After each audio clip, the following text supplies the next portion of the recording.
Welcome to the Boston Entertainment Sports Network and the Foxborough Fellas podcast. Look at your New England Patriots. Before we discuss the present and hopefully exciting future of this team, let's take a look back and discuss the sustained success this team enjoyed in this millennia. It is a feat that likely may never be duplicated again. The combination of brilliant defensive-minded coach Bill Belichick and a determined sixth-round quarterback Tom Brady, who morphed himself into the greatest QB of all time. Together as two forces of nature, they combined for an amazing 6 Super Bowl wins in a span of 20 years. Who gets the credit?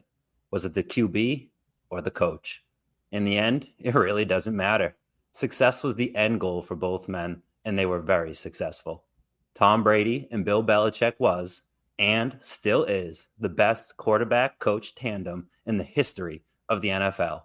We enjoyed their success when it happened and still treasure it now, as it is very likely it may never happen again. The old saying, all good things must end, is in play here. After Brady's departure from New England to Tampa Bay, the Patriot franchise started its descent from league model on how to win to a team that has only identified how not to win. They have struggled to find any offensive consistency. As we look at this team right now, they are an abysmal 2-10. The defense is playing with heart despite having nothing to play for, that is, besides pride, and remains a top 10 defense in the league. Offensively, they can run the ball with power and success, but it is the passing attack that is pathetically non-existent. It's easy to place blame on the current quarterback play, but if we are honest, the genesis of this current disaster was when the team experimented with Cam Newton at quarterback. Newton was never a pocket passer, yet was a bridge to a pocket passing quarterback. Cam could use his legs and almost turn himself into a power running back when he carried the ball. The problem was Father Time caught up to Cam, along with the supporting cast being designed to support a traditional pocket passer. This combination was doomed to fail, and fail it sure did. Enter Mac Jones.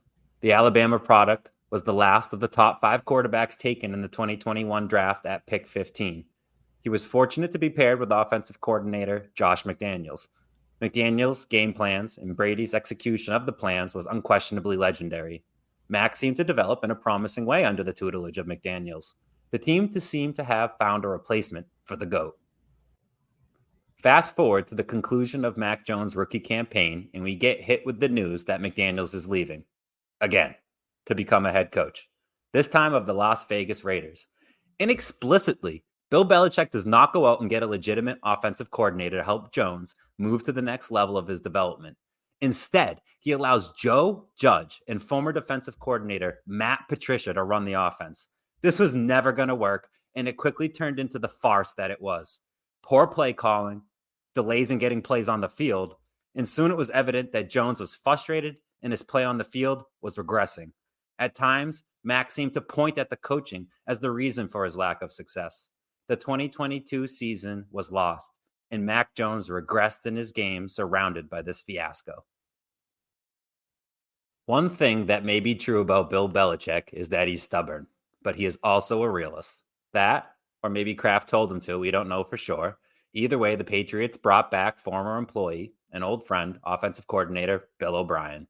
O'Brien and Jones have worked together when they were both at Alabama. The hope was that that experience would breed success for both individuals in the team's offensive attack. To date, that hasn't been the case. Jones is not entirely at fault. 3 years in the league, and he's had 3 offensive coordinators. The Judge-Patricia tandem was more than a clown show than a coaching team. And add to that a myriad of failures of veteran wideouts and draft picks that have not worked out.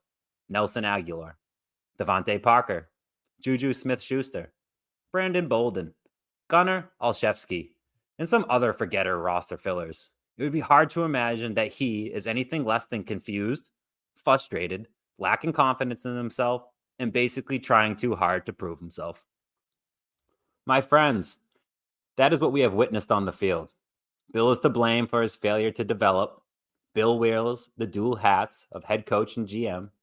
He is in charge of player selection, free agent signings, and player development. His track record on the offensive side of things is less than stellar. Historically stoic, this year he seems more agitated when asked about his future. He is here to stay, and hear me out. First, he signed an extension. Second, He's a Hall of Fame coach right now. Third, he is very cognizant of his position in the coaching pantheon of the NFL.